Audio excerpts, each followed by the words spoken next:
Hey, it's Mac with PriceActionTradingSystem.com, and it's Tuesday. It's April 12th. This will be our chart lesson for the day, and you can clearly see this is actually our daily chart with envelope bands. You can see that we continued lower today. We did notice where we came back to. I talked about this yesterday that we'd probably pull back and test this breakout area.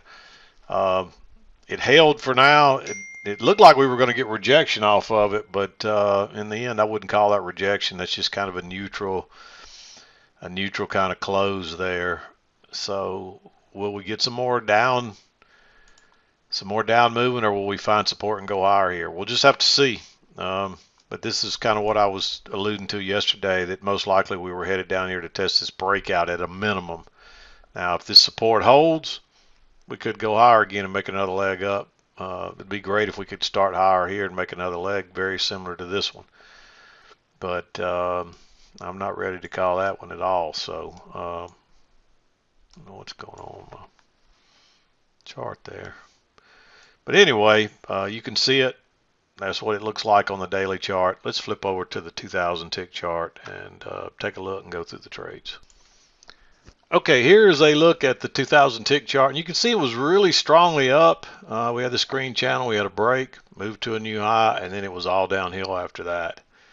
And this thing really accelerated into the early afternoon and then bounced right around 2:30 or so, just a little bit. So, yeah, pretty strong. And notice that you had a measured leg here, and that was the target for here. We didn't quite make it. Look like we were going to bounce, and then suddenly it pushed through. But you would also want to measure this leg, which is the red one, and notice we got a perfect measured move there. And then if you measured this leg again and drug it to here, you can see there was actually another measured leg. So there were three measured legs down, really, and they're pretty much all exactly the same. Sometimes you'll get that on a strong trend. You'll get three legs. Actually, I would, yeah, three. There's four legs. There's one leg, two leg, three leg, and then this fourth leg has two legs that are probably two measured legs in it. So there's the fourth leg, and you can see that's a perfect two legs in that fourth leg. So, and there's a little two-legged correction in there, which would kind of hint that that's the middle of the pattern. And so just remember, the market moves in twos, and so that's what you got to pay attention to. Sometimes there's two legs within a leg and stuff like that. So, and that tends to sometimes make it a little harder to see till after the fact, but it's still something that you need to pay attention to. I'm just changing these colors so we can see them and kind of match them up a little bit. But yeah, you can see the two orange legs, then the two red legs, and then the two green legs. So there it is, two, and two. But anyway, let's back out here. It looked like we might just kind of range a little bit, but when we broke lower right here out of this kind of sideways stuff, it was all downhill. But let's back out and we'll go through it here, or zoom in, I should say. I talked about that yesterday. It feels like I'm backing out to me. I'd swear I was backing out, but we're zooming in. So if I say it backwards, you'll just have to, you'll know what I mean. Okay, here's our early morning trend. You can see that prices were in this green channel, and we had a break here. We still had a break. This was a fairly large correction, but we still had a break and moved to a new high. And that's the thing. A lot of people get confused. They think it's just going to get a break, and a lot of times it will bounce at the EMA and run to a new high and then turn down. But you never know how far this correction is going to go. So you have to. So a lot of times this is a timing issue. So make sure you draw these micro trend channels and you kind of follow the rules so you don't. Now if something sets up right, bounces off the EMA and sets up, and you get a trap going lower, then of course you could go high, but that's a little more advanced. So just follow the rules, and if you miss a move up, you just miss it, but at least you don't try to enter on the second entry and get burned. And somebody will ask, I guarantee somebody asked me, why'd this second entry fail? It should have gone to a new high. Well, just Once you went through that EMA, that's telling you something. Something's changed. The market's gotten real negative.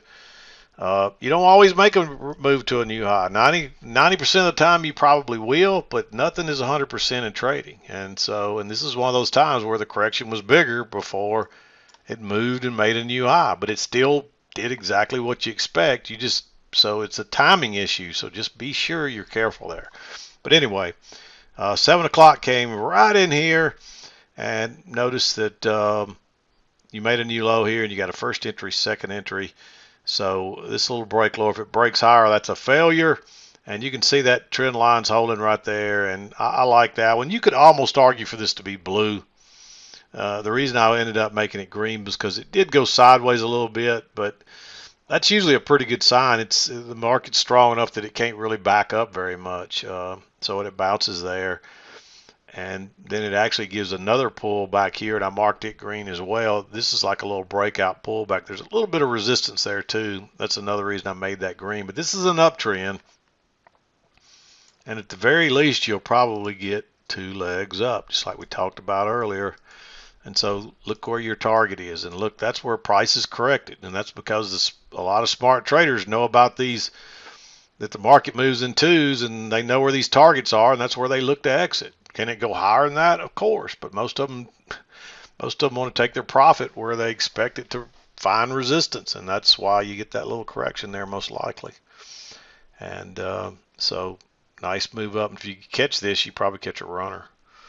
Then of course you get a new high, then a first entry. And even though this doesn't break lower, it makes a lower high when this doesn't go higher. So that's still considered a second entry long right at the key entry point. And you can see this market's strong. It can't even really, the corrections are very mild, and it can't really push through the EMA or through the trend line there. And so off it goes again. You might have got a runner on this one too. Runs up, and then finally it corrects. And like we talked about that second entry there, don't take that trade. Just wait. Draw your trend line here and wait. And you can see right there what that trend line looks like.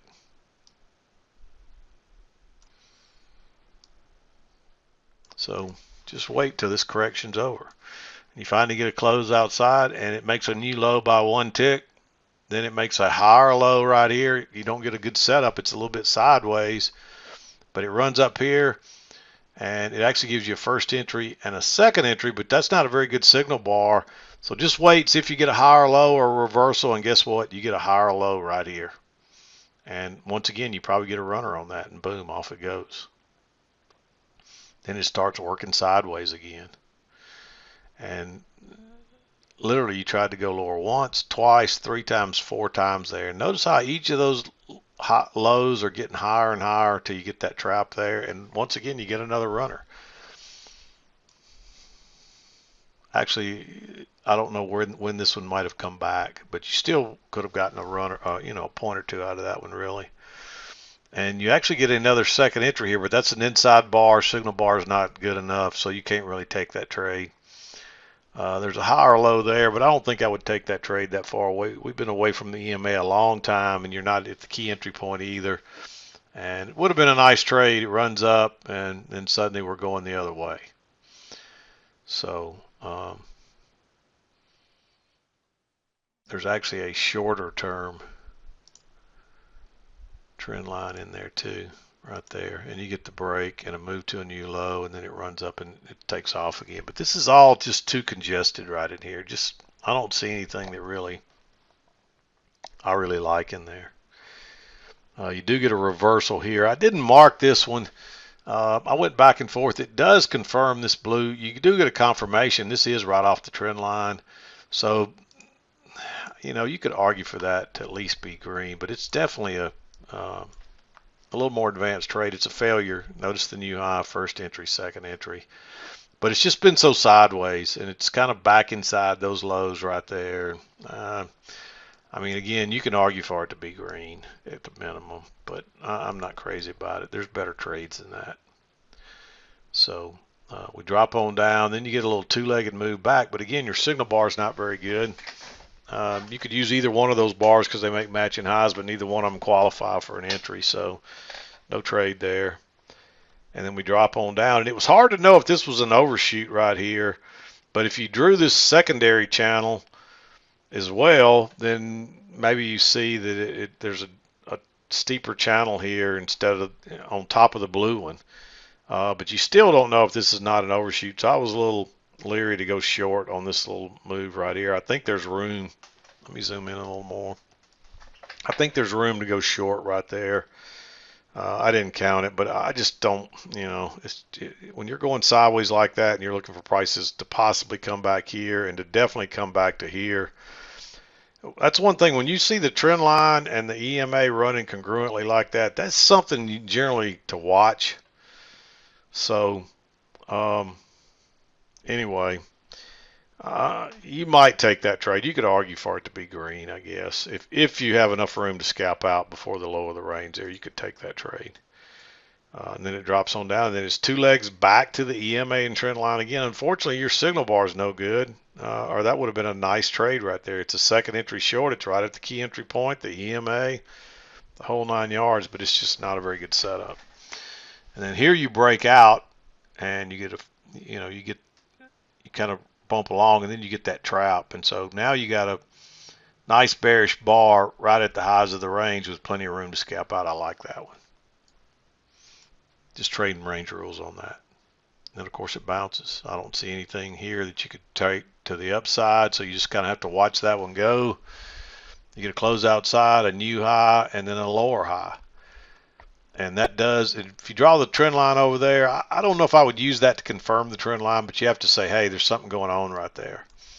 And you get a nice bearish bar right there, that far away from the EMA on a lower high. I like going, you could almost argue that's a triple test too. So, I mean, it is a triple test. So, lower high, you've got a break and a new high. Nice bearish signal bar, plenty of room back to the EMA. I like that trade. And this was the other one I went back and forth on. It's lower high. If you had room to get out right here, you could take this trade, but this thing kind of gaps and keeps going, so I don't think you would have got in it anyway, so I didn't bother to contemplate too long on it. So, if you could have got in that trade and you got enough room to scalp out, yeah, you could take it. Put a green arrow there for that reason. This one I didn't feel as comfortable about. Yeah, you've already pushed through there, but nothing closed. So, I mean, you could really, by that time, you could move that down and it still fits. So it's a little dangerous going short right there. And, of course, you get that breakout pullback short. But, again, and you might make another measured leg down. So I didn't measure this one. So here's you another look at one. That would have given you another target. And we actually went a little further than that one, but that would have been a great target. And you can clearly see there's a breakout pullback short, but I didn't mark it. But it's another one that you could say, hey, maybe I'll take that trade. And then we drop down here, we bounce, and unfortunately that's just a first entry, and it is a 2-bar matching high. I marked it because it does confirm that trend line and it's so bearish, and you can argue there's an overshoot here. So for that reason I marked it, and I kind of like that trade. It would have been better if it would have been a second entry too, but it's not. It's just a first entry, and so it's real close to being right on the border of red and green. You could argue for it either way, but I liked it, so I marked it. There's a lower high here, but it's right into support, and we've moved too far to consider that a lower high. And then we drop down here and we just start working sideways. I don't see any longs or shorts here I like. You don't trade in that. It's just too congested. And finally we drop down and you get a triple test. Notice that low. You test it once, you test it twice. Now we are in a downtrend, but this range has been going on since maybe 11:20 or so. And here it is 12 something. So it's been going on long enough to trade range rules on that. So with that triple test, and it's tried to go lower 3 times and couldn't. If you got enough room back here to the EMA midline, I'd take that trade. And you get the same thing. You make your high, you test it once, you test it twice. And if that wasn't good enough, you get a lower high right there. Let me zoom in a little more. You get the lower high right there. Either one of them would have worked. It bounces again. And I just, I don't see anything else here I like on the way back down. Until finally you get, this thing went up. You're not really looking for second entries here. But this is the first break of the yellow channel. And we went under. And notice you get a first entry and then a second entry long. It technically failed when it broke lower here, but I didn't like that because it looks congested. But when it broke higher and then gives you this big bearish bar, you could go ahead and trade that as a failure right there. Because this was still part of the up move, really. So it's just the congestion right there that makes it kind of look convoluted. But that's still a failure. So because this bar actually made the new high, and it also made the next break lower. So for that reason, I still like it. It's a little, I mean, it's an advanced trade. So if you don't see that, don't worry too much about it. Don't scratch your head for hours trying to figure that out. So runs on down. I don't see anything else down here I like. Comes back. Unfortunately, there's a nice signal bar here, but it's just a first entry. It's right into the EMA. You can't take that. Turns out to be a great move. Perfect measured. Well, that's the first leg, so it's not a perfect measured move. But you don't want to be going long down here because we're definitely much more bearish. There is a second entry short right here. I didn't mark it because it got above the EMA, and it definitely is looking a little sideways congestion. If you took that trade, it's one of those that's real borderline. You could argue maybe for it to be green. I didn't like it because we're back in this range, and we weren't quite to the high. There's not much room to the low. We did break lower here, but we moved more than a measured move, so it's kind of hard to know really what's going on there. I think what happened is this range just expanded some to more like that right there. And you can see the midline in play right there. And so this was just a failed break lower, and this was a failed break lower. So, and in that case, you might have gone long here and even here if you saw those. So that's two more possibilities if you read it this way. And you might even, I mean, that bar right there is like 6 ticks. I mean, it's very low risk compared to what we usually get. So you might even consider entering there when it broke higher, especially that far away from the EMA. But the problem is you're still in this downtrend. And yeah, you're working sideways, but you got to be real careful. So I'm marking all of these green. And then you get a little reversal here.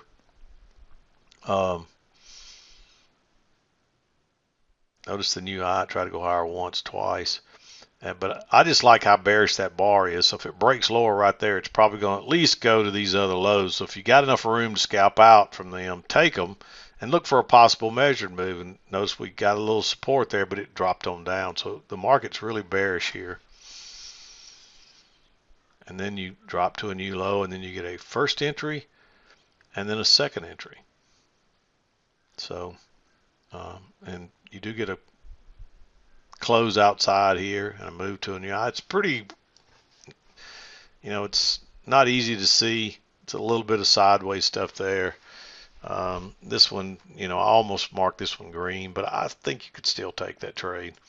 And that takes you into 230. I don't see anything else there. So, not a great trading day, really, because we're continuing to see what happens is you get these huge moves, and then it just goes sideways, and you get these. So, I think what maybe is happening, then you get a huge move up here, and then kind of sideways. I think what's going on is there's some unwinding of some institutional unwinding here. And they can't just sell it all at one time or buy it all at one time. And so what they have to do is they have to do it in chunks. And these are probably some chunks they're getting rid of, and then they stop selling. And this is just the little guys of what's left fighting it out. And then after they let it correct a little bit, and then they sell another chunk. and then they quit selling, and it kind of bounces again. And this is all overnight stuff, so the market's real thin. And it wouldn't surprise me at all if the same institutions aren't buying. It doesn't take near as much buying to move this up, so they might be doing some buying just to get rid of some larger sell orders. I mean, there's a lot of different things that could that could cause that, but honestly, I think that's probably what's going on. You're getting some large institutional traders that are unwinding positions, and that's why it drops real fast. And then when they quit selling, it just starts chopping sideways, and then they sell a little more, and they stop, and it corrects, and they sell a little more, and so something to think about anyway. It doesn't, we don't care about any of that, but it's, people always ask me, why does it do that? It's, because it's so bearish at one point, and then it's running straight up, and that's just the way the market does. When it's selling off hard, the rallies are often volatile, and when it's rallying you don't see it as much on rallies. When it's rallying real hard, it tends to rally consistently, kind of like this right here. Where was that trend where there's lots of little small bars? Like, this is the kind of trends you tend to see on a real strong rally, where a lot of times on these real strong bearish days, you can see those. I mean, you can see the same kind of trends either way. So don't let that confuse you what I'm saying. But I think that's why. Again, I just think there's some large sell orders coming in and unwinding, and then they stop selling and it corrects or starts going sideways. Nobody can figure out the direction, and then suddenly the big guys sell again, and boom, there it goes. Because they're the ones that move the market anyway. So just something to think about. Anyway, I think I'm going to wrap it up. So remember, Friday's a holiday, so no trading on Friday. We usually don't do a chart lesson anyway, but a lot of times people aren't paying attention. They come in expecting to trade, and they don't realize the market either closes at noon or doesn't close at all. But I think Good Friday is totally closed. I don't think it closes. I don't even think it's open till noon, if I'm not mistaken. But a lot of times it'll trade till noon or whatever. But I don't even bother with those days. They're not worth it. You'll just get stuck in a trade, and you'll sit there, and it's like watching paint dry, and then you get stuck in it and have to exit with a loss because the market's just not going to move like normal. So I wouldn't even waste my time with it. But use it for a day off. Go get a break. Rest your mind. Come back fresh and ready to go again. Anyway, I'm going to wrap it up. This is Mac with PriceActionTradingSystem.com, and we'll see you next time.